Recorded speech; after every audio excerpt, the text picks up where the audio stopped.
இந்த வீடியோவில் வந்து பார்த்திங்கன்னா வீட்டிலே வந்துட்டு நாட்டுக்கோழி வந்துட்டு எப்படி வளர்க்கலான்னு சொல்லிட்டு பார்க்கலாம்.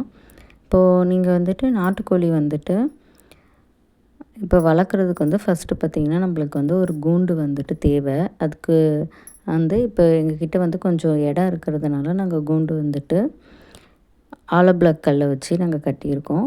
சப்போஸ் இல்லை நீங்கள் உங்கள் வீட்டுக்கு முட்டைக்காக மட்டும் டெய்லி ஒரு 2லேருந்து ஒரு 3 முட்டைக்காக மட்டும் பண்ணுற மாதிரி இருந்துச்சுன்னு வச்சுக்கோங்களேன்.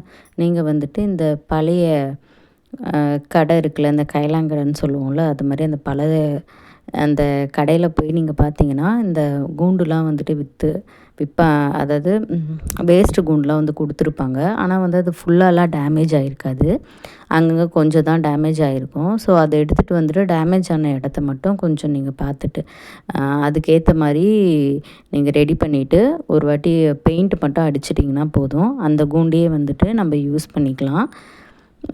அப்புறம் ப்ரைஸும் வந்து பார்த்திங்கன்னா இந்த கைலாங்கட்டில் பழைய பொருள்னால அது வந்து கொஞ்சம் காசும் வந்து கம்மியாக தான் வந்து கிடைக்கும்.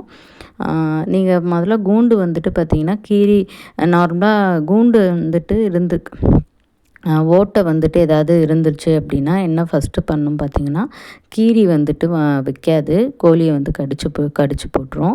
ஸோ அதனால் நம்ம என்ன பண்ணணுன்னு பார்த்திங்கன்னா, சப்போஸ் கீரி எதுனா வர மாதிரி இருந்துச்சுன்னா, இப்போ நம்மளுக்கு கோழி வந்து நம்ம வெளியே திறந்து விட்டால் கூட கடிச்சிட்டு போயிடும். அதுக்கு வந்து நீங்கள் பட்டாசு வந்து வெடிங்க. பட்டாசு வெடிச்சிங்கன்னா வந்துட்டு தொடர்ந்து கீரி வந்துட்டு வராது, போயிடும். இப்போ ஃபஸ்ட்டு நம்ம கூண்டு வந்து ரெடி பண்ணியாச்சு. ரெடி பண்ணிவிட்டு நம்ம கோழி வந்து பார்த்திங்கன்னா, நீங்கள் ஒரு நாள் இந்த கோழி குஞ்சுலாம் விற்பாங்களா, அதெல்லாம் வாங்கி நீங்கள் ஃபஸ்ட்டு எடுத்து ட்ரை பண்ணாதீங்க. ஸோ நீங்கள் கமர்ஷியலாக வந்துட்டு இப்போ ஒரு 50 கோழி 20 கோழி நான் கோழி பண்ண மாதிரி இப்போ தான் ஸ்டார்ட் பண்ண போகிறனாலும், நீங்கள் ஃபஸ்ட்டு எடுத்து கோழி குஞ்சு எடுத்து நீங்கள் ட்ரை பண்ணாதீங்க. ஏன்னா ஃபஸ்ட்டு நீங்கள் ட்ரைனிங் எதுவுமே இல்லாமல் நீங்கள் எடுத்திங்கன்னா வேஸ்ட் ஆகிடும். இப்போ ஆல்ரெடி முட்டை போடுற கோழியாக வந்துட்டு வாங்கிக்கோங்க. இப்போ வீட்டுக்குன்னா வந்துட்டு ஒரு 3 இல்லை 4 இது பொம்பளை கோழி வாங்கிக்கோங்க. ஒரு வந்துட்டு சேவல் வந்துட்டு வாங்கிக்கோங்க.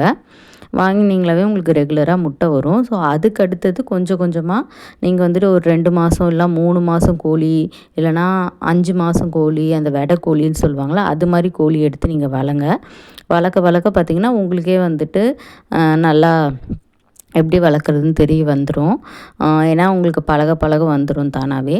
ஸோ இதுக்கு வந்துட்டு நம்ம எதாவது மெடிசன் எல்லாம் நீங்கள் எதுவுமே கொடுக்க வேணாம். இப்போ நாங்களாம் வந்துட்டு என்ன பண்ணுவோன்னா, தண்ணியில் வந்துட்டு நிலவேம்பு கஷாயம் அதெல்லாம் இருக்குல்ல, அதெல்லாம் கொதிக்க வச்சு வந்துட்டு ஊற்றுவோம். அதுக்கடுத்தது இப்போ வெயில் காலம் வந்துடுச்சுன்னா அந்த சோத்து கத்தாழை இருக்குல்ல, அந்த ஜெல்லு அதை வந்துட்டு அப்படியே அரைச்சி சாப்பாடோட பிசைஞ்சு போடுவோம், மஞ்சள் பிசைஞ்சு போடுவோம், பூண்டு போடுவோம். அதுக்கடுத்தது இந்த வேப்பலை தண்ணி கொதிக்க வச்சு கொடுப்போம், துளசி தண்ணி குடிப்போம். இதெல்லாம் குடிக்கிறதுனாலே அதுக்கு வந்துட்டு நோயே வந்துட்டு வராது கோழிகளுக்கு. நீங்களும் அது மாதிரி பயன்படுத்திக்கலாம். இப்போ வீட்டுக்காக முட்டைக்காக இருந்தாலும் நீங்கள் அது மாதிரி பயன்படுத்திக்கலாம். இல்லைனா நீங்கள் கமர்ஷியலாக வந்துட்டு பெரிய இப்போ கோழி பண்ண மாதிரி வைக்க போகிறீங்க, டெய்லி ஒரு 50 முட்டை வர மாதிரி பண்ணணுன்னாலும் நீங்கள் இதே மாதிரி ஃபாலோ பண்ணுங்கள். சப்போஸ் உங்களுக்கு வந்து ட்ரைனிங் வேணும் அப்படின்னா பக்கத்தில் வந்து பார்த்திங்கன்னா எங்கே வந்துட்டு இந்த கவர்மெண்ட்டு இன்ஸ்டியூட் இப்போது கோழி பண்ணை வந்துட்டு பார்த்திங்கன்னா எப்படி வந்துட்டு வளர்க்குறது, அப்புறம் உங்களுக்கு மானியத்தில் கூட உங்களுக்கு எப்படி கோழி குஞ்செல்லாம் வந்துட்டு வாங்குறது அப்படின்னு சொல்லிட்டு ஃபுல் ட்ரைனிங் வந்து பார்த்திங்கன்னா கவர்மெண்ட்லேருந்து கொடுக்குறாங்க. ஸோ இதை பற்றி தெரியணுன்னா பக்கத்தில் இருக்க வெட்டினரி டாக்டர்கிட்ட வந்துட்டு கவர்மெண்ட்டை போய் கேளுங்க. அங்கே வந்துட்டு கவர்மெண்ட் ஹாஸ்பிட்டலில் வெட்டினரி ஹாஸ்பிட்டலில் கேட்டிங்கன்னா வந்துட்டு அவங்க நிறைய டீட்டெயில் வந்துட்டு சொல்லுவாங்க.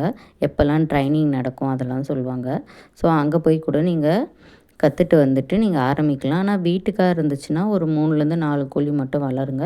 இப்போ நான் சொன்ன மாதிரி இந்த ஹெர்பலாக வந்து எல்லாமே கொடுங்க. இப்போ வேப்பலை போடுறது அதெல்லாம் கொடுத்தீங்கன்னாவே உங்களுக்கு கோழி வந்துட்டு நல்லா வளரும்.